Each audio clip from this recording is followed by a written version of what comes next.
చేతండి.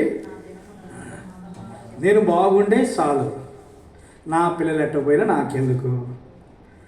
అంతేనా?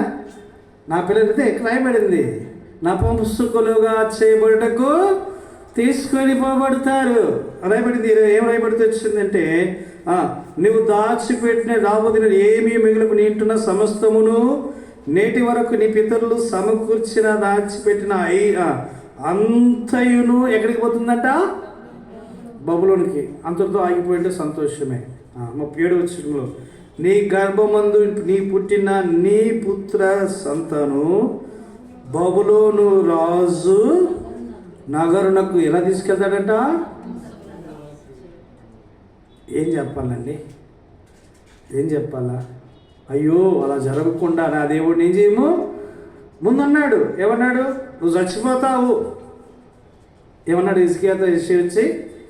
నువ్వు చచ్చిపోతావు అని సరే భయం వచ్చేసింది. అయ్యా నేను చచ్చిపోకుండా కాపాడు, సత్యముతో నీ సన్నిధిలో నేను ఎట్టు నడుచుకుంటున్న కృపతో జ్ఞాపకం చేసుకో అని కన్నీళ్ళు విడిచుచు హిజ్కియా ఏం చేసినాడు?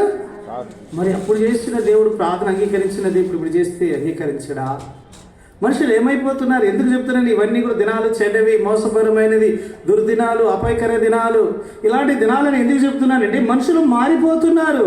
మేలు పొందుకునేసరికి ఏం పొందుకునేసరికి?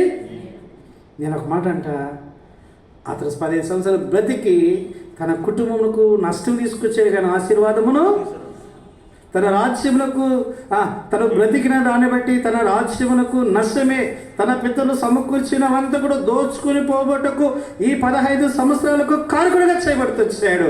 అలాగే ఉన్నారు మనుష్యులు. ఈ లోకము రాబో దినాలు ఇంకా భయంకరముగా ఉంటుంది. ఈ చెడ్డ దినాలు, ఇలాంటి లోకంలో నేను ఉంటున్నా. నేను బాగుంటే చాలు, నా భార్య ఎట్టపోతే నాకెందుకు, నా భర్త ఎట్టపోతే నాకెందుకు, నా పిల్లలు ఎట్టపోతే నాకెందుకు అనేవాళ్ళు లేరా?